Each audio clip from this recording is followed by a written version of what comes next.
함께 봉독하신 말씀 누가복음 2장 36절에서 39절 말씀 중심에서 안나 선지자라는 제목으로 함께 말씀을 통해 은혜 나누기를 원합니다. 지난주에는 시몬이 본 것이라고 하며 시몬도 나이 많은 사람으로서 어쩌면은 이스라엘의 위로를 기다리는 자였고, 그래서 너가 죽기 전에 그리스도를 보게 될 것이다. 하나님이 계시하신 바대로 그는 그렇게 어쩌면은 하나님의 인도 섭리하신 가운데 성전에서 아기 예수님과 딱 마주치게 되지 않았나라고 볼 수 있습니다.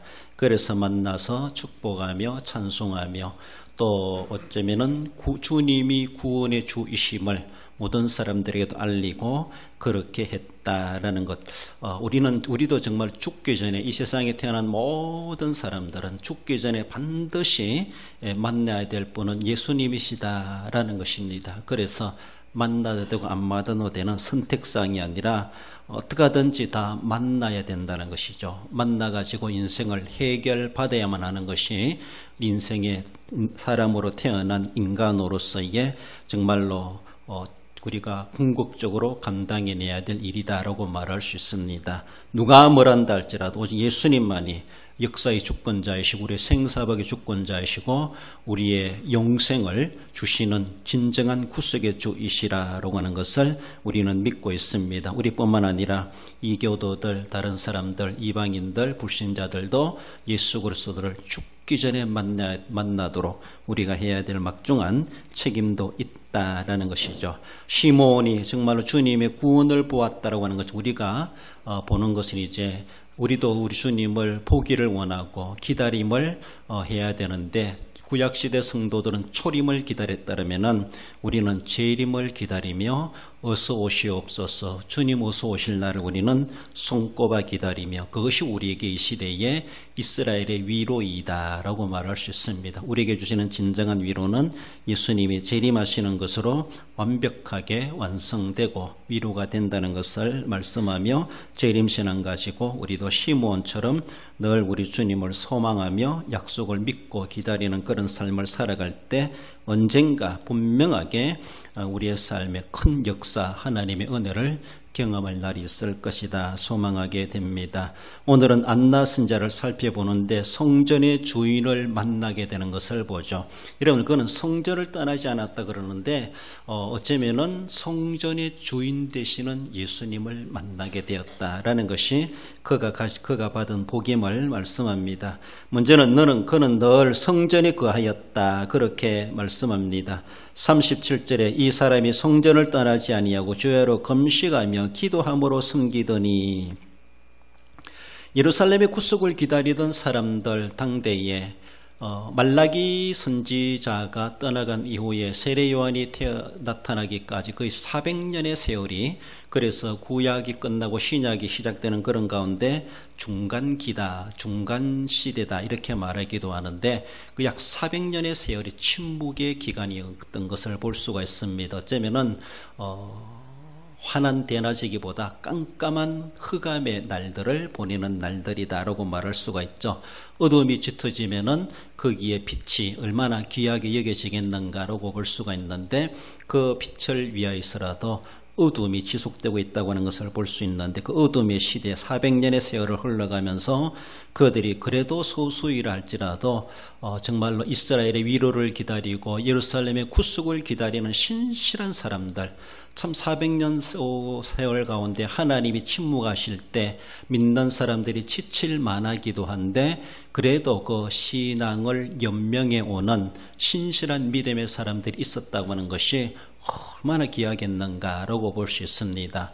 당대 예수님 당대 볼 수 있는 것처럼 유대 종교를 볼 때 그들은 어쩌면은 형식에 그렇게 쌓여져 있었고, 어쩌면은 주님의 구속을 기다리지 않는 것처럼 그들은 그저 율법주의, 율법에만 전념해 있는 그런 모습 속에서 율법이 진정으로 밝혀주시고자 하시는 그리스도를 그들은 보면서도 알아보지를 못했고 인정하지 못하는 것을 바라볼 때 그들은 정말로 400여 년 동안에 그저 종교인으로 살아왔던 것은 아닌가라고 볼 수 있습니다. 그럼에도 불구하고 그런 가운데서도 그런 외식하는 바리새인들이 아니라 정말로 이스라엘의 구속을 기다리는 인내하며 하나님이 어느 때 보내십니까? 라고 하며 100년, 200년, 300년, 400년이 지나가는 그런 가운데서 참 지칠만하기도 한데 그래도 신앙의 맥을 이어가고 있는 신실한 소수의 사람들이 있었다라는 것을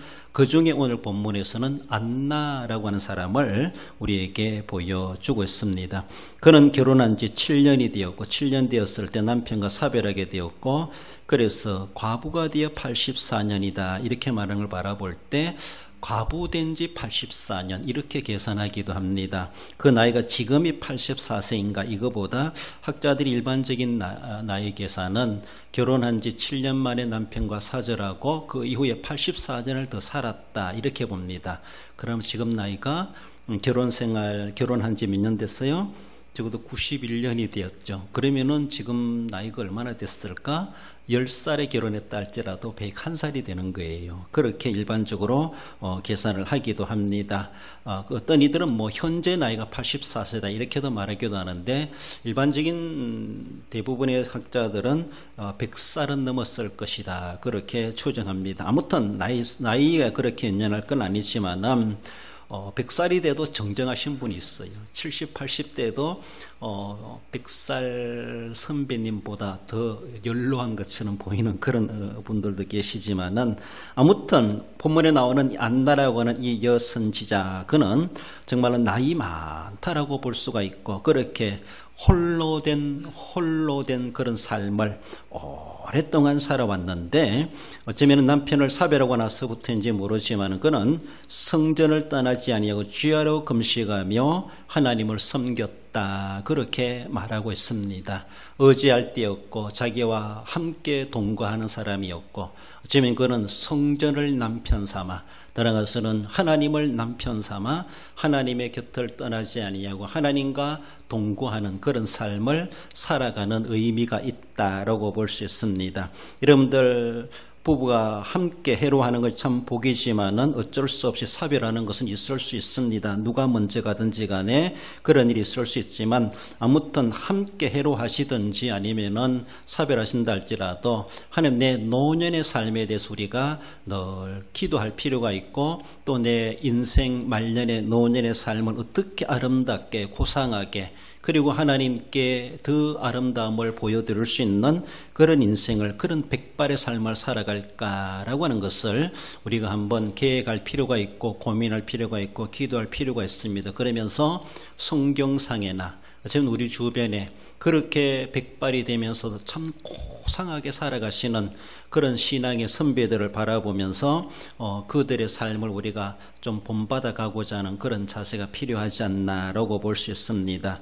백발이 됐다 할지라도 죄송해요. 철부지한 어르신들이 없지도 않다라고 말할 수가 있는데 아무튼 나이 드시는 만큼이나 사람들에게 인정받고 어른으로 예우받기에 합당한 그런 인격과 삶의 그리고 안팎의 모습을 갖추어가는 것은 참 귀하다라고 볼 수 있습니다. 우리 시편 71편 18절 읽어봅시다. 하나님이여 내가 늙어 백발이 될 때에도 나를 버리지 마시며 내가 주의 힘을 후대에 전하고 주의 능력을 장래의 모든 사람에게 전하기까지 나를 버리지 마소서. 아멘. 백발이 되기까지 그렇습니다. 늙어 백발이라 할 수도 있고 백수가 되기까지 아무튼 우리는 내 지난 연수만큼이나 인생 자랑하며 그렇게 하려고 하기보다 오늘 본문에서 하나님이 내가 늙어 백발이 될 때에도 내가 주의 힘을 후대에 전하고 라고 하며 후손들에게 하나님을 전하려고 하는 우리로 보면은 복음을 신앙의 간증거리들을 손자 손정 손녀들에게 알려주며 그들로 하여금 신앙의 소중함을 알고 하나님을 믿어 어릴 적부터 믿음을 잘 간직해가는 그런 자세가 참 필요하다라는 것입니다. 그렇습니다. 이번 주일도 여전대 헌신예배이지만은 어쩌면은 저 개인적으로도 말씀드리겠지만 개인적으로 저는 죄송해요. 우리 어머니 신앙보다 할머니 신앙이 전 영향이 컸다 그런 생각이 들어요. 왜냐하면은 오남매 막 옥작옥작 살아가다 보니까 어머님의 영향보다는 할머니 손에서 많이 컸다라고 볼 수 있고 할머니하고 많이 같이 잤어요. 그렇죠. 그러다 보니까 할머니 따라 새벽 기도 가고 그렇죠. 또 두 살 아래 바로 동생이 있으니까 엄마하고 같이 어릴 때도 자려고 잘 만한 그런 시간적 여유도 없었고 동생이 태어나니까 넌 할매 방에 가라 뭐 이런 식으로 되어버렸죠. 밀려나죠. 그러다 보니까 엄마의 향기보다는 할머니의 향수를 더 많이 겪지 않았나. 저는 개인적으로 그런 경험을 가지고 있습니다. 엄마하고의 경험보다는 할머니의 경험이 저는 더 많다라고 볼 수가 있습니다. 그런 모습 속에서 늙어 있을 때의 내 아들들, 내 손자들에게 내 그 백발의 아름다운 모습을 보여줄 수 있다고 하는 것은 참 귀합니다. 그렇습니다. 그리고 또 어쩌면은 우리의 손자로 바라볼 때 자기들의 부모님보다 할머니, 조부모님들이 먼저 떠나가실 수밖에 없기 때문에 그렇게 함께 몸으로 비대면서 그렇게 할 여가가 시간적 여유가 많지 않다라고 볼 수 있습니다. 그러므로 어릴 적에 조부모님으로부터 손자들이 영향을 받는 것은 지극히 필요하기도 하고 당연하다. 그래서 격대 교육이다. 그 말이 맞는 거 모르겠네요. 격대 교육이라 그러죠. 그래서 손 한 대를 걸러 가지고 그 다음 세대에 내가 교육을 한다. 그런 말이 있기도 합니다. 그런 자세가 필요하기도 한데 어쩌면은 오늘 본문에 있는 안나도 나이 많아가지고 늘 성전에 거하면서 어쩌면 그가 성전에 거했다는 건 개인적으로 남편과 사별하고 수십 년간 살아가면서 하나님에게 위로를 받는 그런 삶을 살아가고 그리고 구약에 약속하신 메시아를 사모하며 기다리는 그 신앙으로 이겨가는 그 외로움과 고독함을 이겨가는 그 사별의 아픔을 이겨가는 그런 인간적인 모습도 있었다라고 볼 수가 있고 그가 늘 성전에 거했다고 하는 것은 성전은 아침 저녁으로 제사를 드립니다. 그러면 늘 그 제사를 눈으로 보고 그 제사에 멀찍이 있어라도 참여하게 되고 제사에 참여해가는 그런 모습 그렇잖아요. 우리가 기도원에 가면은 보통 기도원에 하루에 보통 예배가 한 5번이나 진행되는 걸로 일반적으로 볼 수가 있는데 기도원에 가면은 참석해야 됩니다. 싫어도 참석해야 되고 새벽 예배 참석해야 되고 오전 예배 참석해야 되고 오후 예배 참석해야 되고 저녁 예배 참석해야 되고 막 적어도 4번 5번은 하루에 예배 드리는 그런 시간들이 있더라고요. 그것처럼 거기에 내가 거하니까 그 예배에 내가 원하든 원치 않든 참여하게 되고 말씀을 듣게 되고 은혜 받게 되고 또 성전에서 제사장들이나 레인들이 활동하는 그런 모습들을 눈으로 보면서 그렇게 하나님을 섬기는 그런 것들을 좀 더 가까이에서 좀 더 몸으로 겪어보는 그런 삶 얼마나 아름다운 모습인가라고 볼 수 있습니다. 이런 모습 속에서 안나는 이렇게 늘 성전에 거하는 삶을 살아갔다라는 겁니다. 여러분들 성전 구약시대의 성전은 하나의 장소적인 개념이라고도 말할 수 있겠지만 우리는 오늘의 신약에 와서는 장소의 개념이 아니죠.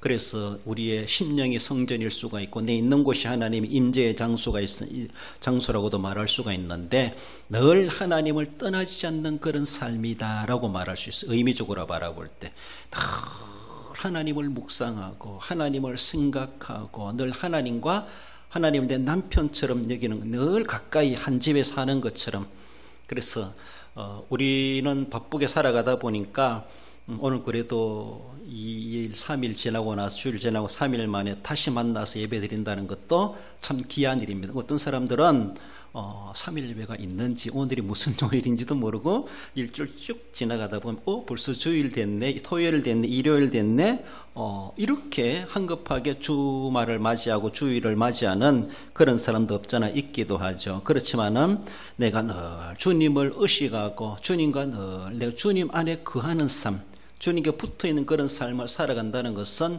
참 필요합니다. 어쩌면은 안나는 장소적인 모습에서도 성전에 그 여인이 들어갈 수 있는 그 분야에 그 영역에서 거하기도 하고 늘 그곳에 떠나지 않을 만큼 늘 교회에 살다시피 하는 것처럼 그런 삶을 살아갔겠지만은 그렇게 했던 것이 얼마나 복 있는 삶인가라는 겁니다. 믿는다 하면서도 교회와 간 곳 없이 살아가는 사람이 있어요. 교회가 가까이 있으면서도 안 들어오니까 멀리 있어서 안 들어온 사람이나 집 앞에서 안 들어온 사람이나 똑같은 거예요. 안 들어오기 때문에, 거기 안 들어가기 때문에. 그렇다면은 거하지 않는 삶이다라고 말할 수가 있죠. 우리는 늘 어떻게 하든지 하나님을 가까이 살아가려고 하는, 어떻게 하든지 또 지리적으로도 교회 가까이 살려고 하고, 같이 믿는 사람들끼리 가까이 살려고 하고 영향받을 수 있는 그런 가운데 살아가야 되죠. 그렇지 않습니까? 자녀 교육을 위해서도 참 살 동네가 있다. 그리고 살지 말아야 될 동네가 있다. 뭐 이렇게 말할 수 있는 것처럼, 그러므로 신앙적인 모습에서도 영향을 받게 돼 있습니다. 그러므로 어떤 지역에 살고 있느냐, 내가 교회 가까이 살고 있는, 이것도 참 중요하다라고 싶습니다. 그러나 또 그와 상관없이 신앙을 지켜가는 그런 사람도 없잖아 있기도 하지만은, 할 수 있으면은 내가 어디에 있든지 주님 전에 거하는 그런 자세, 그런 의미, 그런 마음의 자세를 가지고 살아간다고는 너무나 귀한 것입니다. 고라 자손들이 노래했던 것이 있죠. 시편 84편도 읽어봅시다. 만군의 여호와여, 만군의 여호와여, 주의 장막이 어찌 그리 사랑스러운지요. 내 영혼이 여호와의 공정을 사모하여 쇠약하며 내 마음과 육체가 살아계시는 하나님께 부르짖나이다. 주의 제단에서 참새도 제 집을 얻고 제비도 새끼돌 보금자리를 얻었나이다. 주의 집에 사는 자들은 복이 있나니 그들이 항상 주를 찬송하리이다. 그렇습니다. 주님의 전에 거하는 삶이 얼마나 귀한 삶인가. 벌써 수요일 됐네, 벌써 주일 됐네, 또 교회 올라가야 되나, 이런 것이 아니라는 것이죠. 가고 싶다, 아직도 일주일이 이렇게 기냐라고 할 정도로 주일이 빨리 돌아오기를 기다리는 것처럼, 여호와여, 주의 장막이 어찌 그리 사랑스러운지요. 여호와의 공정을 사모하여 쇠약하며 막 또 올라가고 싶다는 것이죠. 너무너무 그 사모함이, 기다림이 지칠 정도로 참 하루가 멀다 하고 그렇게 찾아오고 싶은 그런 모습들, 내 마음과 육체가 살아계신 하나님께 부르짖나이다. 저 날짐승 참새나 제비는 마음껏 그에 들랑달랑 하는데 우리는 그렇게 쉽게 찾아갈 수 없는 그런 모습 속에서 참 미물의 짐승이 도리어 부러울 정도로 여겨지는 그런 모습.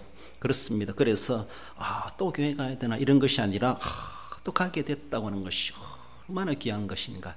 늘 주님 전을 사모하고 찾아 올라올 수 있다고 하면은 주일 어쩌면 예배 시간이 아니라 할지라도 세상에 할 일 없어도 한번 보는 거예요. 그렇잖아요. 할 일 없어도 예배 당이지만 장소적인 모습에서도 와 봐야 되죠. 근데 우리는 비가 오나 눈이나 바람이 오나, 눈이 얼마나 오는지 바람이 얼마나 불든지 태풍이 불든지 교회가 뭐 종탑에 서 있는지 날아가는지 별로 신경도 안 쓰는 것 같아요.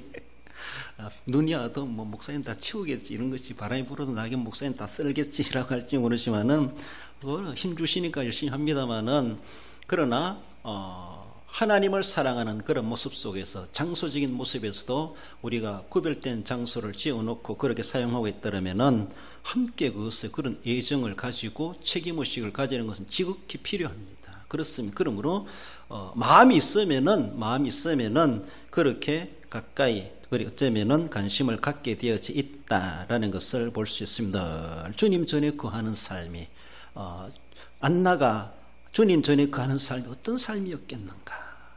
어떤 삶인가? 여기서 이불 피놓고 자는 것, 이런 것이 아니라고 볼 수가 있죠.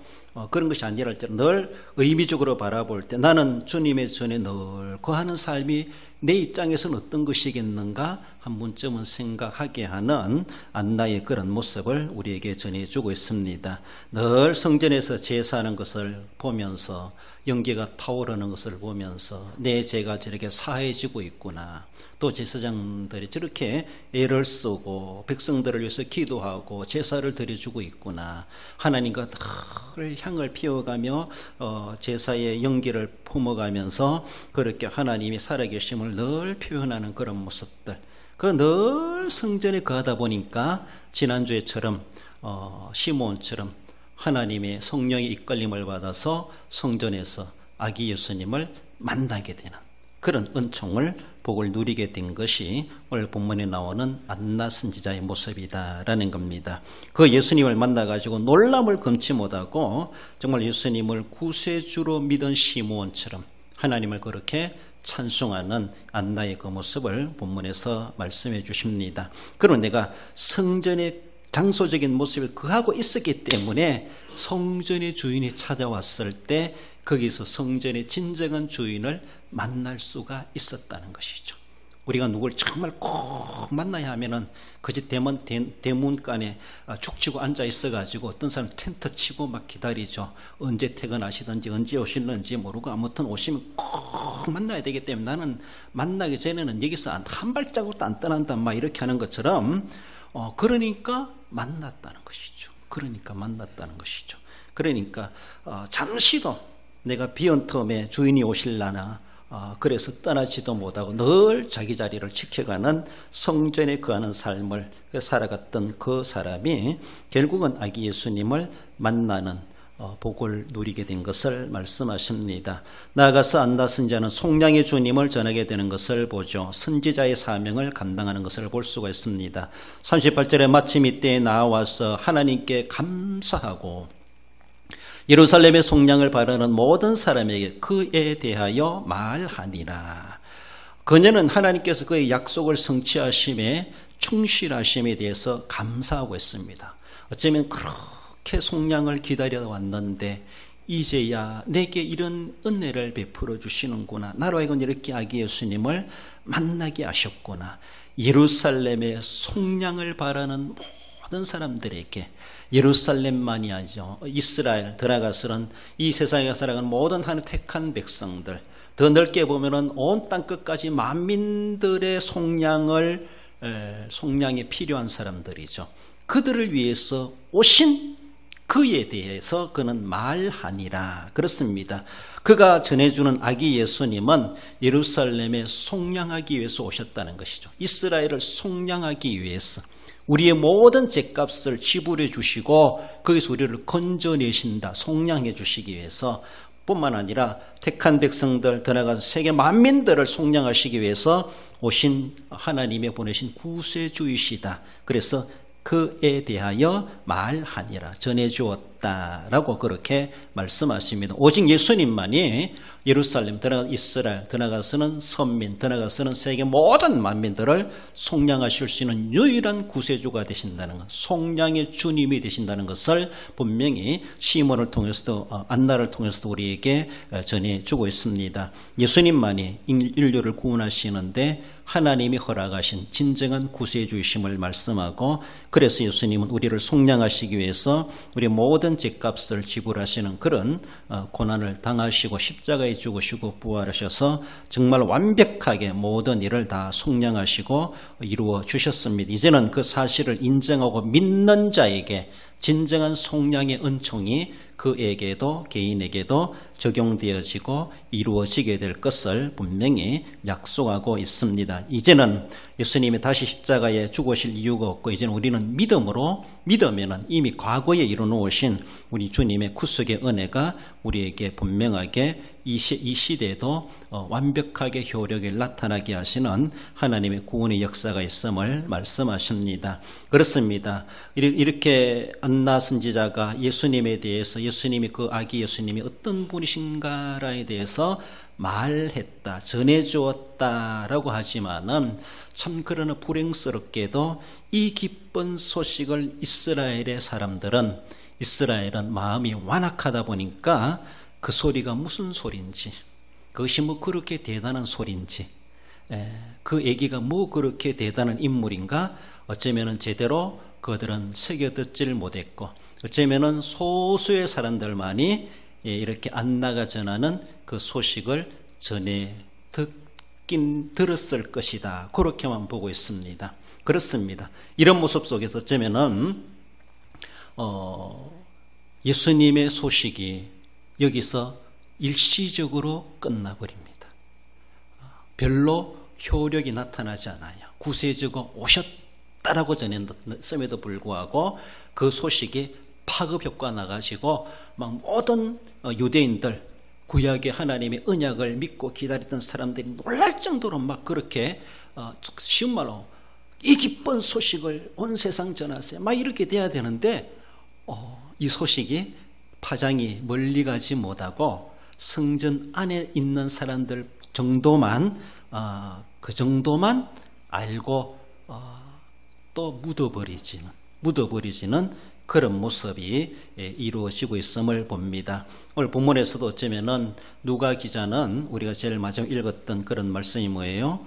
모든 일을 마치고 그는 주의 율법을 따라 모든 일을 마치고 갈릴리로 돌아가 본 동네 나사렛에 이르니라. 그리고 30년 후에 나타납니다. 30년 후에. 30년 동안 아기 예수님에 대한 소식은 묻어져 버리. 이게 소문이 나가지고 알려졌으면은 30년까지 기다릴 수가 없어요.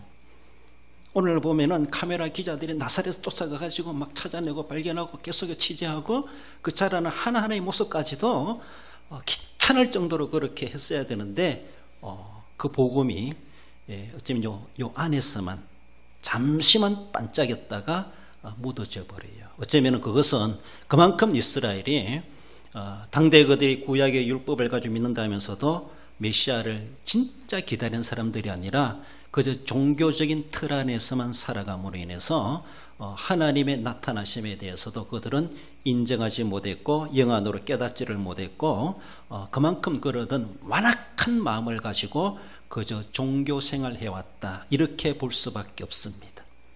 결국은 예수님 나타나서 세례요한도 그렇지만은 휘날하게 막 야단치지 않습니까? 그것이 그들의 현주소였습니다. 이미 예수님이 나타나시기 30년 전에도 메시아가 오셨다라고 놀라는 사람들도 있고 기뻐 찬송하는 사람들도 있고 천군 천사를 노래했고 목자들도 찬양하고 그렇게 됐음에도 불구하고 예수님의 소문은 여기서 끝나버리.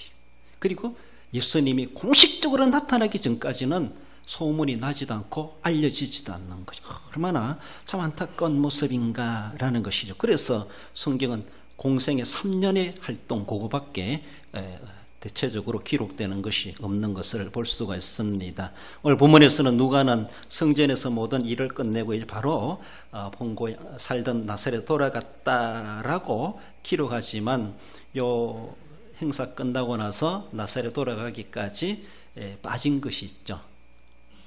마태복음에서는 기록해 주고 있어요. 어떤 내용이 있어요? 동방의 박사들이 찾아옵니다. 그래서 헤롯도 알아요. 그것이 베들레헴 지역이라는 것도 알아. 그래가지고 그 아기를 찾아내 죽여라. 유대인의 왕으로 나시니가 누구니 이렇게 말하니까 그 지역에 있는 2살짜리 아이들을 학살하지 않습니까? 이런 내용들이 마태복음에 기록되고 있어요. 그래서 동방의 박사들도 피하여서 본국으로 돌아가고 그 계시를 받고 마리아와 요셉이 아기 예수를 데리고 애굽으로 피신 겁니다. 그 헤롯이 죽을 때까지. 그래서 죽었다는 소식을 하나님이 알려주시고 이제는 돌아가라 해서 그래서 피신했다가 나사렛으로 돌아가 사시니라 이렇게 나오죠. 그러는데 이제 오늘 본문에서 보면은 누가는 그것을 다 생략해 버려요. 생략해 버리고 바로 나사렛으로 돌아갔다. 여기서 암시해 주는 것이 나사렛 돌아가 가지고 30년 후에 나타나기까지 사람들은 예수님을 몰랐다는 것이죠. 몰라봤다는 겁니다. 그만큼 하나님이 이 땅에 오셔서 우리의 인생으로 바라본다 할 때 30년 동안 그하고 계심에도 불구하고 같이 살아가면서도 네가 누군지도 몰랐어. 모르고 살아가는 거예요. 얼마나 답답한 인생들인지 몰라요. 달랑 33년만 예수님 공생의 생활한 거 아니잖아요. 그렇잖아요. 적어도 30년간 사생에 그렇게 함께 뒹굴며 살아가도 그 예수님이 소년 예수가 누군지를 모르고 살아가는 거예요. 태어났을 때는 알았던 사람들은 소수민이었다는 거죠. 소수. 그러니까 속량의 주님을 어쩌면은 안나는 전해 주었음에도 불구하고 들은 사람은 듣고 어느 정도 믿음을 가질 수 있겠지만은 그 소문이 계속해서 파급을 전하고 꼬리를 물고 계속해서 증거됐어야 되는데 그만큼 복음이 힘이 없다기보다 그만큼 세상이 완악했다는 것이죠. 뚫고 들어갈 수가 없었다는, 전도가 잘 안 됐다는 것이죠. 얼마나 완악한지, 얼마나 불도가 심한지, 그렇죠? 그러니까 좀 유하고 그러면은 쉽게 설득도 되고 이해도 되는데, 얼마나 이단에 빠져 있으면은 아무리 이야기해도 설득도 안 되고 돌아서지도 않고 개종도 않고 회개도 안 하고 자기 고집만, 자기 주장만 내서다 보니까 진리를 진리로 알아보지도 못하는, 하나님 이 땅에 오셔서 인간의 나이로 본다 30년 동안 같이 살아가도 몰라보는, 인간들이 완악함이 그렇게 크다고 하는 것을 암시해 주는, 어쩌면 누가의 기록에 그런 의도가 있지 않나, 그렇게 보여지기도 합니다. 아무튼 실제적으로 30년 동안 모르잖아요. 몰랐잖아요. 예수님이 공식적으로 나다라고 나서니까 그제서야 그 사람들이 예수님에 대해서 어느 정도 알아채기도 있고, 그래서 도저히 놔두면 안 되겠다라고 해가지고 예수님을 죽이려고까지 하는 이러한 모습들, 그렇습니다. 하나님의 은혜가 그 당시는 성자시대, 현현 30여 년 동안 그렇게 오셨지만 이제는 성령시대라는 것이죠. 그렇죠? 성령이 우리 가운데 임하고 계시는데도 성령이 있는 줄도 모르고 성령의 느낌도 없고 성령을 알지도 못하고 성령 받는 게 뭔지, 성령 충만한지 뭔지, 30년 동안 갈릴리 해변에서 나사렛에서 같이 살아도 너가 누군지도 모르고 그냥 사는 것처럼 우리가 오늘 어쩌면은 성령에 문외하게 살아가는 건 아닌가. 성령이 아무런 느낌도 없고 감각도 없고 신앙의 맛이 뭔지를 모르고 하나님의 계시가 지금 어떻게 진행되고 있는지 아기 예수님은 커가지고 소년이 되고 청년이 되고 막 이제 또 십자가를 향하여 나아가는 이런 계시가 막 커가고 있는 것처럼 하나님의 계시는 지금 계속해서 전진하고 있습니다. 이루어져 가고 있습니다. 언젠가는 재림의 날이 있을 겁니다. 그래요. 우리는 그 감각도 없이 오늘도 우리는 상징적인 30년 동안 묻어버리는 삶을, 옆에 예수를 보고도 예수인 줄을 모르고 살아가는 그런 모습.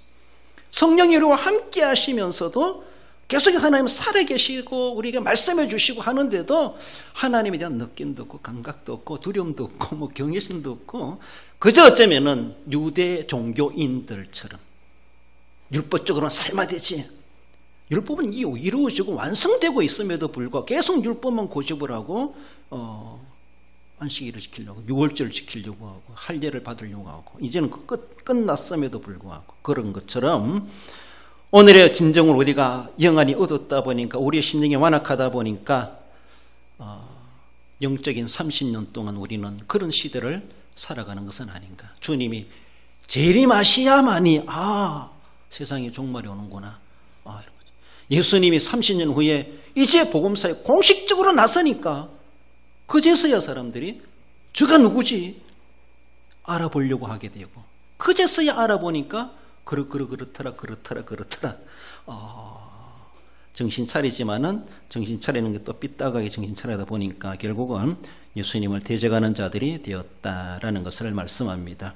마지막 예수님이 재림하실 때는 대적자들이 살아남을 수가 없습니다. 어느 누구도 그게 피할 수가 없다는 것을 우리는 생각해야 돼요. 그래서 복음을 그들은 받을 만한 구원의 메시지를 받으면 준비되지 못한 유대 사회였다라는 건 너무나 안타까운 모습이에요. 그러니까 30년 동안 묻어버려졌다라는 것이 그 세월이 얼마나 아까운 세월이었는가라고 볼 수가 있습니다. 에스겔서 12장 2절에 보면 이런 말씀이 있어요. 인자야 내가 반역하는 족속 중에 거하는도다. 그들은 볼 눈이 있어도 보지 아니하고 들을 귀가 있어도 듣지 아니하나니 그들은 반역하는 족속임이라. 눈이 있어도 귀가 있어도 보지 못하고 듣지 못하여. 왜? 반역하여 완악하다 보니까, 눈이 완악하고 귀가 완악하니까 들을 것을 안 듣고 볼 것을 안 보고 깨달을 것을 깨닫지 못하고 행할 것을 행하지 않고 있습니다. 제 소견에 옳은 대로만 살아가는 것이죠. 그래서 에스겔서에서는 반역하는 족속임이로다. 반역의 족속들은 하나님의 선멸의 대상이 됩니다. 얼마나 안타까운 모습인지 그렇습니다. 침묵의 시대, 느끼지 못하는 그런 시대가 오늘도 우리는 하나님의 계시를 느낄 수가 있고 또 깨달아야 되고 정신 차려야 되고 하나님의 속량이 지금 이루어져 가고 있다고 하는 것. 어쩌면은 오늘 본문에 안나도 나이 많아 오랫동안 살지 못했겠지만은 그래도 그가 살아있을 동안에 예루살렘의 속량을 바라는 모든 사람들에게 그래도 그 나름대로 계속해서 전도하지 않았겠나라고 하지만은 그는 전도를 열심히 했다고 보지만은 전도를 듣는 사람들은 그저 귀 밖으로만, 귀가 있어도 듣지 아니하나니, 안 듣고 지나가 버리니까 예수님에 대해서 전혀 감각도 없이 살아가고 결국 예수님을 반역하는 자가 되어버리는 그런 결과가 되었다라는 것이 얼마나 안타까운지 몰라요. 분명히 우리 주님은 우리를 속량하러 오신 우리 유일한 구세주, 우리가 그렇게 쉽게 가볍게 우리가 원하는 대로 좋으면 좋고 안 좋으면 안 좋고 그렇게 대하실 분이 결코 아니고, 우리가 찾아가서라도 만나야 되고 찾아가서라도 도움을 요청해야 될 진정한 우리의 구세주이심을 말씀하십니다. 우리 결론적으로 읽어봅시다. 안나 선지자가 오랫동안 홀로 된 몸이지만 성전을 떠나지 않는 생활로 마침 속량의 주님을 만나고 전함같이 진리의 말씀을 깊이 간직하여 시대적 선지자로 사명 감당하는 성도가 됩니다. 그렇습니다. 주시는 말씀 들을 수 있어야 되고 볼 줄 알아야 되고 깨달을 줄 알아야 되고, 뿐만 아니라 그것을 사람들에게 전해주는 사명까지도 우리가 선지자적 사명을 감당해내야 할 것이다. 우리도 이 시대 또 하나의 안나와 같은 선지자이다라는 의미를 가지고 그 귀한 사명 감당해 가시고 주님 앞에 칭찬받기 합당한 우리 모든 성도 여러분들 되시기를 주님의 이름으로 축원드립니다.